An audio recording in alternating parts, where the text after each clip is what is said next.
क्या ऐसा है कि इस कंपटीशन को क्रैक करने के लिए 3 साल का समय चाहिए, 4 साल का? बिल्कुल नहीं, समय उतना ही चाहिए जितना दिया गया है। जब तुम्हें इस बात का फर्क नहीं पड़े कि चाय ठंडी है या गर्म जो हम पी रहे हैं, तब तुम कड़ी मेहनत कर रहे हो। The more successful you want to be, the narrower the path is.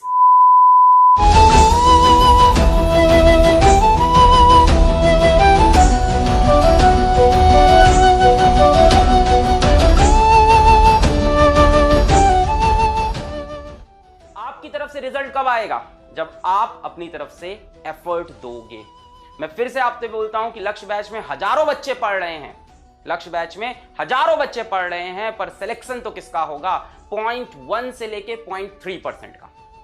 I repeat, 0.1 से लेके 0.3% बच्चों का ही सिलेक्शन होगा इस बैच के अंदर से। ये बात मैं बहुत क्लियर कर रहा हूं। वो जिनका 11th भी अच्छा था, वो जो 12th में भी पूरी मेहनत कर रहे हैं, वो जो फिजिक्स के सिवा केमिस्ट्री, मैथ्स या केमिस्ट्री, बायो में भी दिल जान लगा रहे हैं, जिस तरह से फिजिक्स में वो पढ़ा मैं सबको रहा हूं। लास्ट में आप बोलोगे यार मैंने भी लक्ष्य बैच में पढ़ा था।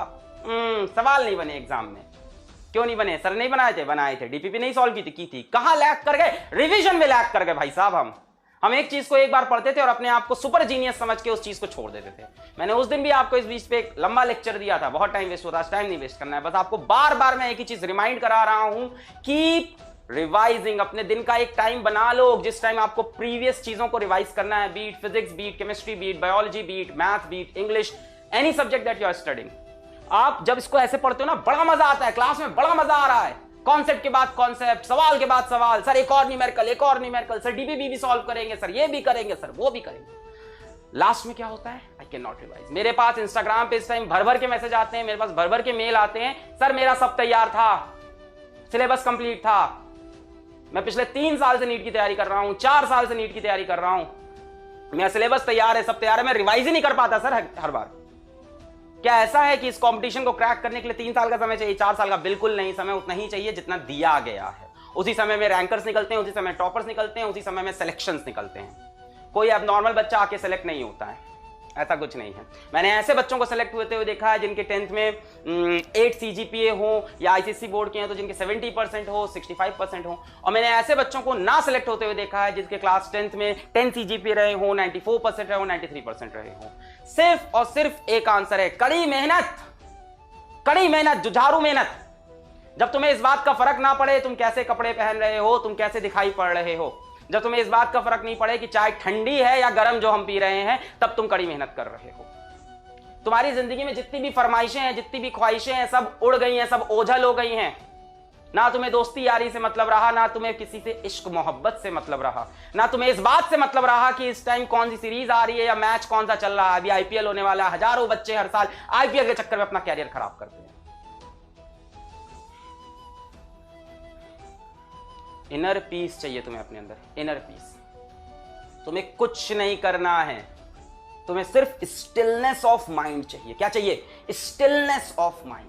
देखो एक बहुत बड़ा अंतर होता है between doing nothing and having stillness of mind. बहुत बड़ा डिफरेंस है दोनों बातें में। Doing nothing and having stillness of mind. Stillness of mind वाला बच्चा भी शांत होता है, डूइंग नथिंग वाला बच्चा भी शांत होता है। But who is doing nothing, जो बच्चा कुछ नहीं कर रहा है, वो सिलेक्शन नहीं पाएगा। और जो स्टिल है, अपनी चीज पे लगा है, इधर उधर कहीं नहीं देख रहा है, किसी और फील्ड में अभी नहीं पढ़ रहा है, सिर्फ एक चीज को चेस कर रहा है, दिलो जान से रोज अपनी स्ट्रैटेजी को, अपने गोल को, अपने डेली गोल्स को अचीव कर रहा है, वो सिलेक्ट होगा। कोई एक्स्ट्रा ऑर्डिनरी चीज करके सिलेक्शन नहीं होता है। सिर्फ ऑर्डिनरी चीजों को रिपीटेड वे में, सेम ट्रैक में कंसिस्टेंट होके करना पड़ता है, और कंसिस्टेंसी गायब होती है हम सब में। कंसिस्टेंसी हमें गायब होती है। हफ्ते में 2 अच्छे दिन होते हैं पढ़ाई के, 5 खराब दिन हो जाते हैं। और उन 2 अच्छे के दिन पे, 2 अच्छे दिनों के दम पे हम 2 हफ्ते बिताते हैं कि यार पिछले ट्यूसडे तो हमने 8 घंटे पढ़ दिया था, क्या बात है। उस मंडे तो हमने 10 घंटे पढ़ दिया था। जरूरत नहीं है आपको, आप रोज 6 घंटा पढ़ो, पर रेगुलर पढ़ो। कंसिस्टेंसी बहुत टफ चीज है। I agree. क्या चाहिए होता है पता है उसके लिए? स्टिलनेस ऑफ माइंड, पीस, शांति। आप 10 झमेलों में खुद को मत फंसाओ। आप अपने लाइफ के एम के लिए क्लियर रहो। आप 10 झमेले में अपने आप को मत फंसाओ। कि वो दोस्त लोग कहां घूमने जा रहे हैं, उसने कौन सा नया महंगा मोबाइल खरीद लिया है, उसके पास कौन सा लैपटॉप आ गया है, उसने जाके फेसबुक पे कौन सा मीम बना के हजारों लाइक पा लिया है, उसने अरे यार ये लाइक वाइक पाने वाले 500 रुपए में बिकते हैं, 500 रुपए में, 500 रुपए दे दो तुम्हारी फोटो शेयर कर देंगे। सब कुछ नहीं है, सब छलावा है, सब छलावा है, सब झूठ है। अपने असली गोल को चेज करो। मैंने तुमसे कई बार बोला है, जितने ज्यादा तुम सक्सेसफुल होना चाहोगे, जितनी तुम्हारी बड़ी डेस्टिनेशन होगी, जितना तुम्हारा बड़ा गोल होगा, उतना तुम्हारा पतला रास्ता होगा। The more successful you want to be, the narrower the path is. वो बहुत पतला रास्ता होता है, पतली सी गली, उसी में ऐसे चलना पड़ता है। ऐसे भी नहीं कर सकते, ऐसे भी नहीं कर सकते, पीछे पलट के भी नहीं देख सकते, हाथ भी नहीं उठा सकते, ऐसे झुक के निकलना पड़ेगा। एक नैरो पाथ है, एक सेट ऑफ रूल्स है जिसको फॉलो करना पड़ेगा। So be very very consistent, very very consistent. Revision is must. बाकी सब तो हम लोग दे रहे हैं। आई होप आप अच्छी जगह पे केमिस्ट्री, बायोलॉजी या केमिस्ट्री, मैथ भी पढ़ रहे होगे।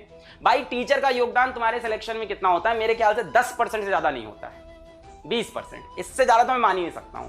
80% योगदान आपका है। अगर टीचर का योगदान होता तो बड़ी बड़ी कोचिंग में पढ़ने वाले 17,000 बच्चे, 13,000 बच्चे, है ना, जब बंसल क्लासेस स्टार्ट हुई थी वहां कितनी स्ट्रेंथ होती थी? 17,000 बच्चे, 30,000 बच्चे जाते थे। सेलेक्ट कितने होते थे? कितने सेलेक्ट होते थे? 200, 300, 400। वहां टीचर्स हाई फाई पढ़ा रहे थे, एकदम मटेरियल दे रहे थे, एकदम भर भर के, है ना, ये असाइनमेंट, वो असाइनमेंट, ये वो। बस आपके दिल में क्या होता है कि हम तो इतनी बड़ी कोचिंग पढ़ रहे हैं, हमको तो सर इतना अच्छा पढ़ा रहे हैं, हम तो लक्ष्य बैच में सब्सक्राइब है, सारा मटेरियल हमारे पास है, हम पढ़ लेंगे, हम कर लेंगे, हम बाद में कर लेंगे, हम रिवाइज कर लेंगे, हम डीपीपी लगा लेंगे। आप इसमें रह जाते हो। So be very very very consistent. जितना तुम ऊपर जाना चाहते हो लाइफ में, उतना तुम्हें खुद को घिसना पड़ेगा। बिना घिसे, टूटे फूटे ऊपर नहीं पहुंच पाओगे सिंगल पीस में। आप सोच रहे हो कि आप दिखो भी एकदम हीरो, लड़कियां दिखें भी एकदम हीरोइन, है ना, आपके फॉलोवर्स भी हो इंस्टाग्राम पे, फेसबुक पे आपके हजारों लाइक्स भी हो, है ना, आपके पास सबसे महंगा मोबाइल, सबसे महंगी गाड़ी हो, सबसे बढ़िया लैपटॉप हो, आपको सारी सीरीज भी पता हो ताकि आप लोगों से चर्चा कर पाओ। एक तो अजीब ट्रेंड चल रहा है। तुमने डार्क देखी है, तुमने गेम ऑफ थ्रोन्स देखा है, तुमने ये देखा, मैंने आज तक ना देखा। ये लोग कह के परेशान है, गेम ऑफ थ्रोन्स देखना देखा मैंने, कहा देखूं मैं, कहा मिल गया तुमको गेम ऑफ थ्रोन्स मिल गया? क्या अचीव किया तुमने लाइफ में? इन सब चीजों में जो नहीं पड़ेगा, जो संघर्ष करेगा, वो पहुंचेगा ऊपर। Let us start today's lecture. So 1, 2, 3, let's go. Hello बच्चों,